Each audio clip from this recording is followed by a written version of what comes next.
everybody, super happy to be here at one of my favorite places, the National Civil War Museum here at or above Harrisburg, Pennsylvania. Here with our good friend Jeff Nichols. He's the CEO here. What do you do here, sir? Well, I manage this place on a daily basis, and we have a wonderful museum, 25,000 square feet of artifacts within this wonderful building. Been here 23 years now, so we're coming up on our 25th anniversary. We're kind of getting ready for that. Cool, and I can assure you they have some great stuff in the galleries. We're going to go through the galleries right now, and who knows, I don't know, Jeff, you know, if this goes well, do you think you might let us back into the collections area, see some behind the scenes stuff? Yeah, I'd be happy to do that, but I really think our curator, Kelley, might have some questions about that, so we'll have to grease that skid as we move along. All right, good. I'm going to be super nice to him, yes. And let's go inside. Let's check out the galleries, and we'll see what else we do. Okay, and now here we are in the main galleries here at the National Civil War Museum in Harrisburg. I'm really happy to be here with Kelley. You're the curator here. How long have you been here? I have been here since just before the museum opened, so coming up on 25 years. Okay, so you know this place pretty well, and this is probably going to be painful, but we're going to cruise through these galleries. We're not remotely going to show you everything there is to see, or even half or even a quarter of it, but let's highlight a few things. How's this place organized? We've already skipped some stuff. Well, we have the gallery set up in chronological order, starting with the causes of the war and continuing on through the battles of 1861 and 1862, and then on to the battles of 1864 through 65. With a focus on Gettysburg in 1863. As well you should. Mm-hmm. Absolutely. And I've seen you have some local connections with where we sit right now. We'll talk about that when we get here. I think people have already figured out where we are now before we start walking. What's going on here? This is our Fort Sumter gallery. We have this large image of the fort after the surrender with the Confederate flag going up. And we actually have an original Confederate flag over in the case that was flown over Fort Sumter. So a lot of really cool stuff. You guys have so much cool stuff. It must be hard to pick out what to put in. But you also have rotating exhibits and special exhibits to encompass the collection. We do 2 rotating exhibits each year. So every 6 months we have some new stuff coming out. Cool. Okay, so where are we headed now? And I'm going to hand my mic over to Kris White, our partner in crime and better on this stuff than I am.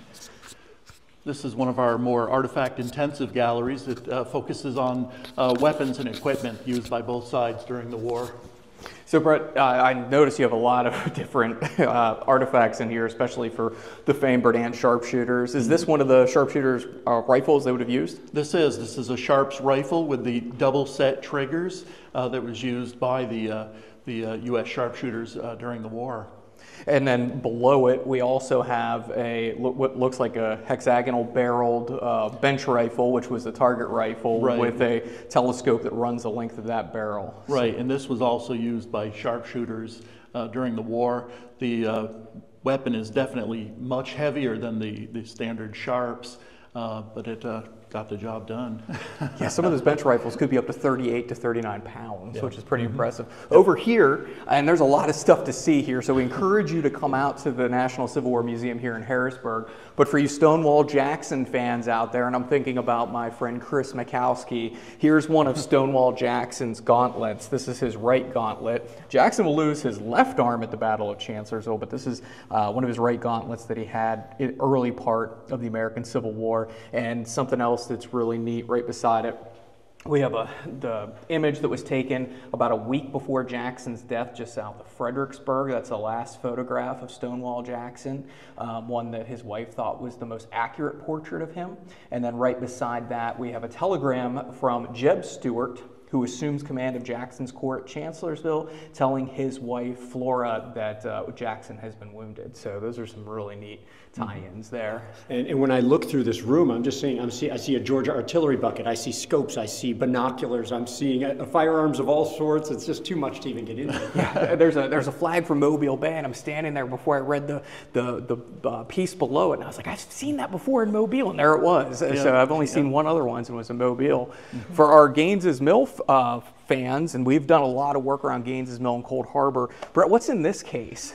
This is actually the sleeve from General Pickett's uniform that was cut off by the surgeon who worked on him after he was wounded there.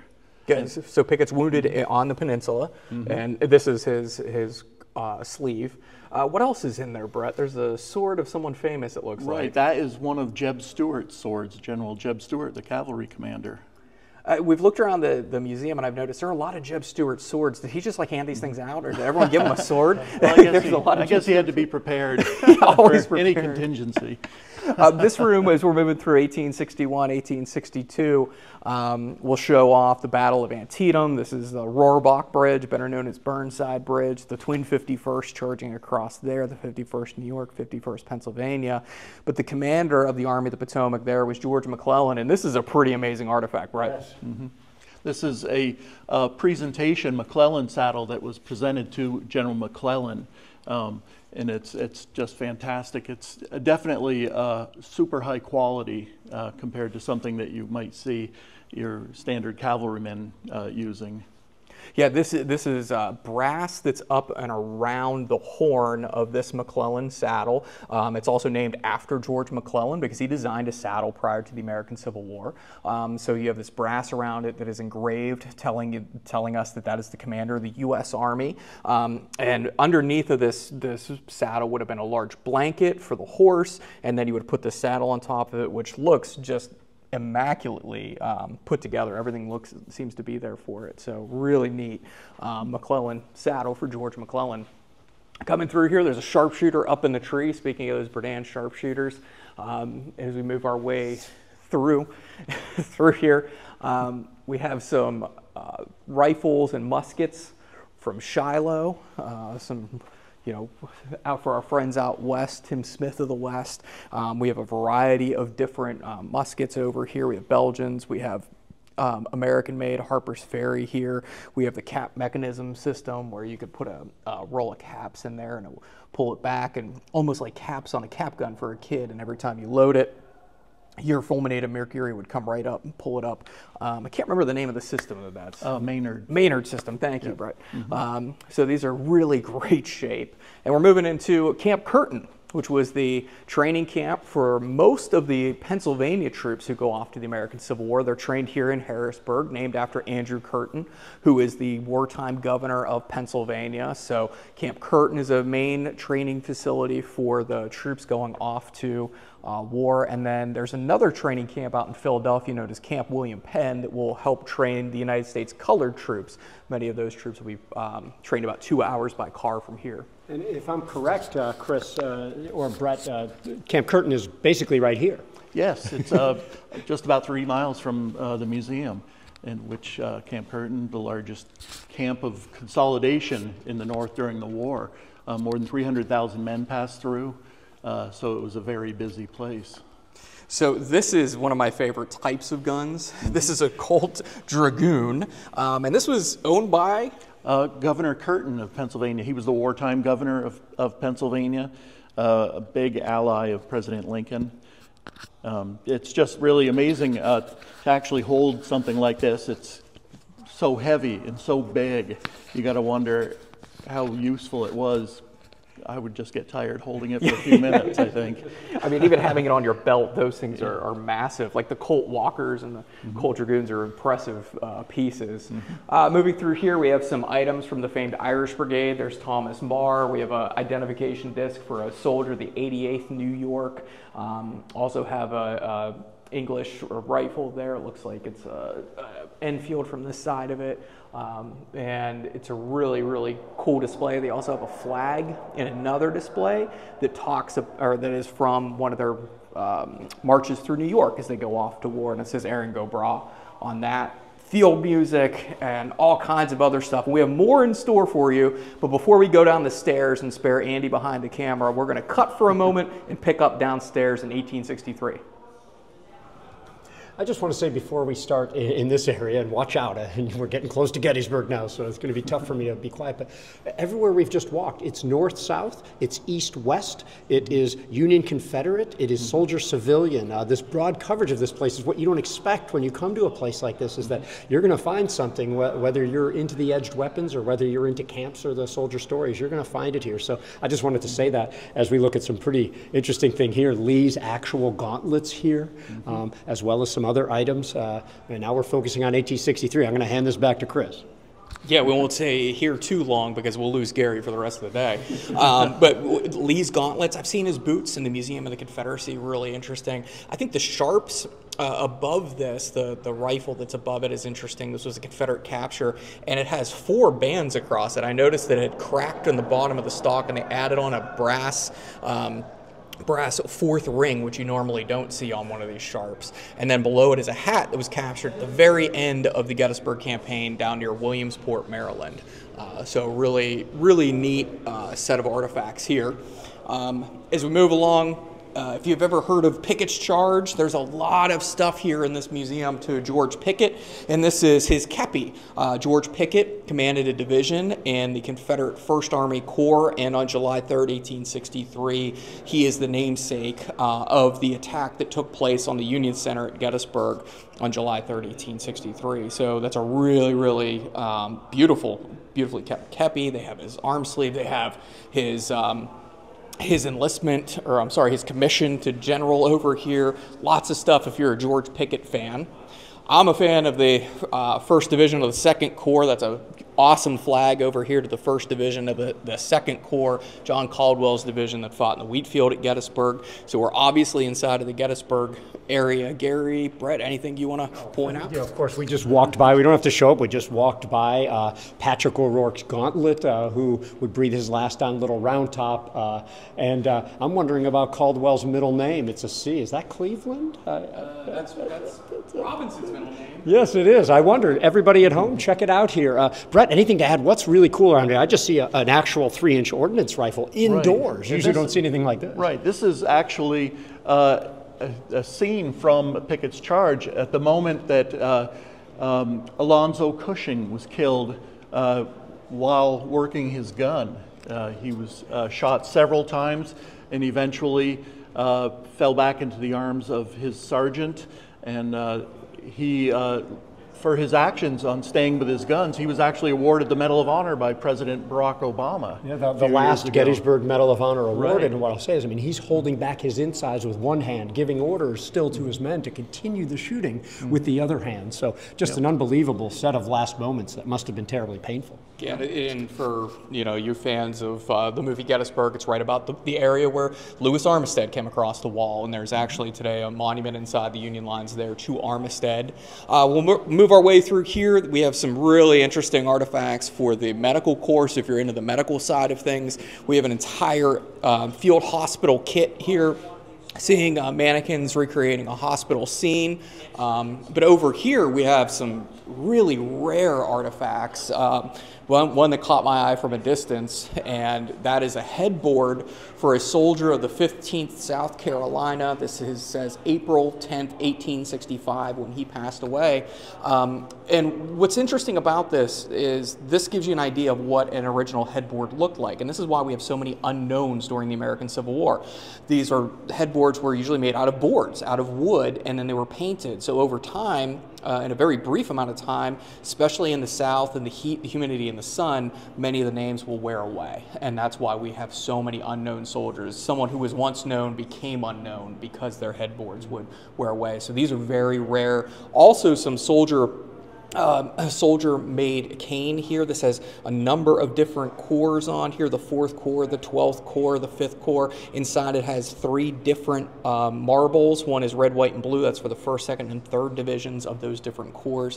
Really neat. And then we'll move our way over here towards Andersonville. And Brett, it looks like there's a piece of rope here, a key. What are these here representing? Right. The piece of rope is actually a small section of the rope that was used to hang the commander at Fort Sumter, Henry Wirz. He, after the war, basically they needed somebody to punish, and he was a very good candidate for that.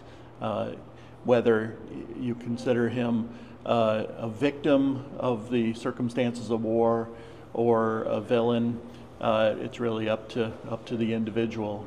Read your history books and you can make your own determination, just like with a lot of the artifacts here at the National Civil War Museum. Of interest is that his sorry, Brett, we've known each other a long time, is that, of course, his hanging took place not only inside of the White House, but right outside the steps of what is now the Supreme Court. So extra irony going on there as well. Absolutely. And I noticed that you have a lot of bone artifacts as well. Are these made inside of the various prisons with Right. A lot of soldiers used up their time by creating these intricate little carvings. A lot of times soldiers, even outside of prison camps, when they had a lot of time on their hands, they would carve these and sell them to other soldiers to kind of supplement their income. But in a camp like Andersonville, it was mainly just to take your mind off your circumstances. And to be clear, they're not human bones; they are animal bones. These are the animal bones. Yes. As we move over here, we have a great coat, which is an inside joke with our reenactors. But this is what would be your winter coat here is known as a great coat. So this is a really nice representation of a winter jacket for a Union soldier. Over on this wall, we have Navy. If you're into the U.S. Navy. We have a Colt Navy model over here, 1851. We have something from David Farragut, his stateroom plaque from his ship, the USS Hartford. That was his flagship. So that's a really cool piece of history that we have here, as well as some of the candle holders and snuffers. So you can't go wrong. And then we move into later in 1863, Vicksburg campaign. Then we move into 1864, the March to the Sea. Brett, is there anything along this wall? I think Gary's found something that's really interesting. You just don't see swords like this, Brett. Right. This is a presentation sword belt. This was presented to General Grant after the siege at Vicksburg. So it's a very high quality, worthy of the general. And of course, my favorite Vicksburg picture right above it, showing just how close to the Shirley House the Union is literally digging in. And I think that what we mentioned in our walkthrough was the sword belt that Grant has here. You can tell that he didn't wear this very often. It's in great shape. The hangers on them are just ornate, and the buckle itself, the face of the buckle, almost looks like the headquarters flag of George Gordon Meade in 1864 rather than Grant, but that's an impressive one. Moving our way down through here, I know we have some swords coming up that are interesting. Anything else along this wall that we should note here, Brett? The revolver right here, this Colt revolver with the Lieutenant Colonel shoulder boards belonged to Widener H. Spira. He was an officer in the 17th Pennsylvania Cavalry. He was actually in command of General Sheridan's bodyguard during his famous ride from Winchester to Cedar Creek. And note, Winchester, Cedar Creek, the members of the American Battlefield Trust have been particularly active in the Shenandoah Valley, working with our partners there, the Shenandoah Valley Battlefields Foundation and others. Practically all the battlefields we've mentioned on this walkthrough include places that you have helped us to preserve, so I wanted to note that. And I noticed this is not another of the 3 dozen or so swords that you own of Jeb Stuart. Well, 2 anyways. So, Brett, can you tell us about this one? Yeah, this one was actually belonged to Jeb Stuart. It was presented to him by his cousin, Archibald Stuart Brown, and it sort of marked the date of his wedding in 1855. And it's actually inscribed with his name and the little presentation on it. And then that sword that Andy was just showing there was David Bell Birney's sword. Yes. He's born in Alabama, but from Philadelphia officially, goes off in command of the 23rd Pennsylvania Infantry, known as Birney Zouaves, becomes a division commander, then a corps commander in the Army of the James. And this is a Tiffany-made New York sword. But what I always like to look at with these scabbards, and that's what the holder is for the sword, is towards the bottom, there always seems to be a dent. They sometimes get caught in doors. They get caught under things. Governor Kimball Warren, if you watched our West Point video, the tip of his scabbard was completely worn down because it had drug on the ground so much. These scabbards do a great job of protecting the swords, and that's what they're there for. So if you ever take a look at those scabbards, especially the metal ones, they've seen some wear and tear. Yeah, I just think that's a really good way to humanize people. Like, you don't think about the normal things that they do, and this is why you have to come to a place like this to see the stuff, the actual stuff that they wore, the stories that we have, the battlefields themselves, the maps, the photos, just don't quite tell the whole story. Anything to add to that? Yeah, I mean, you can look at the most common things like this chair, for instance. Just an average chair from the mid-19th century, but this was one of the chairs from the Confederate White House. And it was actually, after the war, purchased by the mayor of Richmond, and it came down through his family. And hold on, I'm just seeing it now. Is this a potty chair?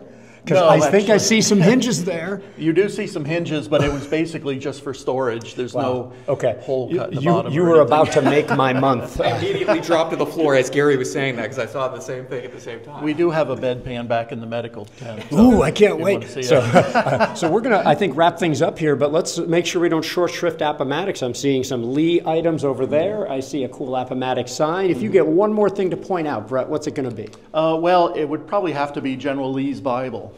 This is the Bible that General Lee carried with him.